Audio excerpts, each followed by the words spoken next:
तो pigment involving photosynthesis हमारा topic है। पिगमेंट इन्वॉल्विंग फोटोसिंथेसिस मींस कि फोटोसिंथेसिस की प्रोसेस में कौन से पिगमेंट किस तरीके से काम आते हैं और उनका स्ट्रक्चर क्या होता है। क्लोरोफिल के बारे में हमें अच्छे से समझना है, थोड़ा डिटेल है यहाँ पे। देखिए, pigments are the substances which absorb certain wavelength of visible light.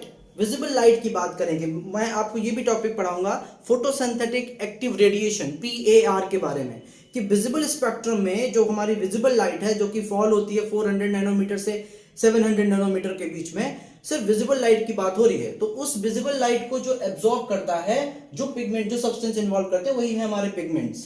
So different colours of pigments are due to the visible spectrum which they reflect or transmit।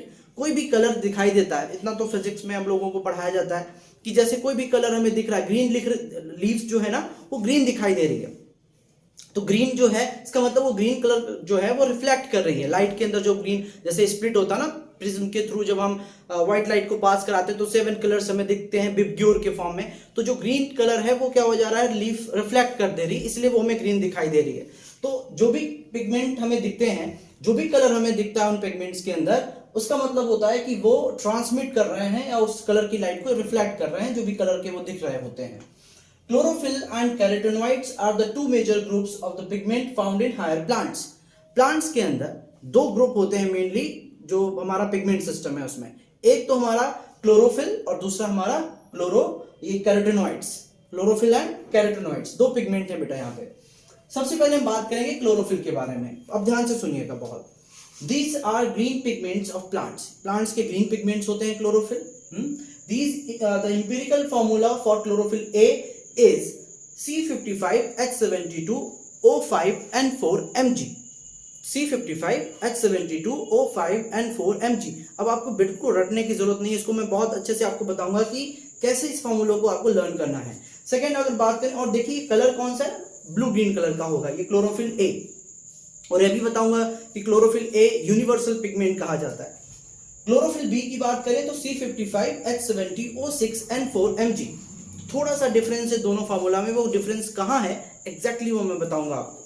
तो chlorophyll molecule has a cyclic tetrapyrrolic structure, 4 final ring होती हैं इसमें, with an isocyclic ring and contains a magnesium atom in the centre.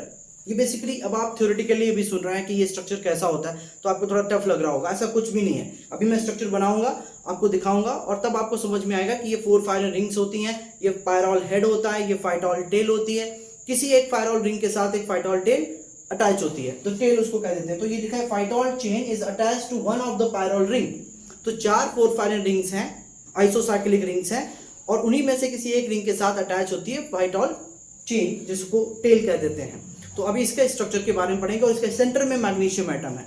तो आपने समझ लिया यहाँ तक कि साइट ऑफ फोटोसिंथेसिस क्या है, क्लोरोप्लास्ट है। बट क्लोरोप्लास्ट के अंदर जो हमारा लाइट रिएक्शन वो ग्रैनम में है, डार्क रिएक्शन स्ट्रोमा में हो रही है। उसके अंदर जो हमारा थैलाकोइड है, उसकी इनर मेम्ब्रेन में क्वांटासोम है, उसमें क्लोरोफिल मॉलिक्यूल्स होते हैं। क्लोरोफिल मॉलिक्यूल्स और कैरोटेनॉइड दो मेजर पिगमेंट्स होते हैं। और ये कलर किस बात पे डिपेंड, ये कहाँ से आते हैं, जिस कलर की वो लाइट को इमिट या ट्रांसमिट करते हैं, रिफ्लेक्ट करते हैं, वो दिखते हैं। और ये पिगमेंट होते क्या हैं, ये सर्टेन सब्सटेंसेस होते हैं जो किसी वेवलेंथ ऑफ लाइट को एब्जॉर्ब करते हैं। और क्लोरोफिल के बारे में हमने अभी स्ट्रक्चर को देखेंगे, क्लोरोफिल ए और बी के स्ट्रक्चर को। ठीक है, थैंक यू।